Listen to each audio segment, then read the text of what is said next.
இந்திய பிரதமர் நரேந்திர மோடி இப்போது அரசுமுறை பயணமாக ரஷ்யா சென்றுள்ளார். ரஷ்ய தலைநகர் மாஸ்கோவில் மோடி புதின் இடையேயான சந்திப்பு நடந்த நிலையில் இது தொடர்பான போட்டோக்களும் வெளியானது. இதற்கிடையே இந்த சந்திப்பு குறித்து உக்ரைன் அதிபர் ஜெலன்ஸ்கி சில காட்டமான கருத்துக்களை முன்வைத்துள்ளார். இந்தியா ரஷ்யா இடையே காலங்காலமாக நல்லுறவு நீடித்து வருகிறது.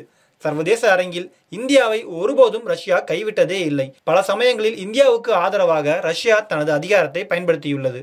இந்த சூழலில்தான் இந்தியா ரஷ்யா இடையே மாஸ்கோவில் நடக்கும் 22வது உச்சி மாநாட்டிற்காக பிரதமர் மோடி 2 நாள் அரசு பயணமாக ரஷ்யா சென்றுள்ளார். அங்கு பிரதமர் மோடிக்கு சிகப்பு கம்பள வரவேற்பு அளிக்கப்பட்டது.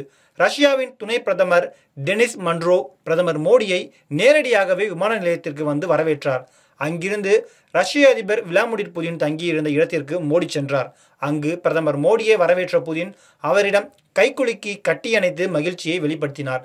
இது தொடர்பான போட்டோ மற்றும் வீடியோக்கள் இணையத்தில் வெளியானது.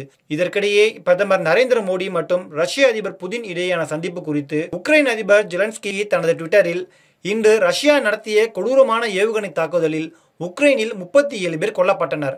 அவர்களில் 3 குழந்தைகள். இது தவிர 13 குழந்தைகள் உட்பட 170 பேர் காயமடைந்தனர். ரஷ்யாவின் ஏவுகணை உக்ரைனில் உள்ள மிகப்பெரிய குழந்தைகள் மருத்துவமனையில் உள்ள புற்றுநோயாளிகள் இருந்த பிரிவை தாக்கியது. இதில் பலர் இடிபாடுகளில் புதைந்தனர். இந்த நேரத்தில் உலகின் மிகப்பெரிய ஜனநாயக நாட்டின் தலைவர் உலகின் மிகப்பெரிய குற்றவாளியை மாஸ்கோவில் கட்டியணைப்பதை பார்க்கும்போது அமைதியை நிலைநாட்டுவதற்கான முயற்சி தோற்பதைப் போல ஒரு ஏமாற்றத்தை தருகிறது என்று அவர் பதிவிட்டுள்ளார். உக்ரைன் போர் விவகாரத்தில் இந்தியா நடுநிலையான நிலைப்பாட்டை எடுத்துள்ளது. அமெரிக்கா, பிரிட்டன் என பல நாடுகள் உக்ரைனுக்கு ஆதரவான நிலைப்பாடு எடுத்து வந்த நிலையில் ரஷ்யா மீது பல பொருளாதார தடைகளை விதித்தன.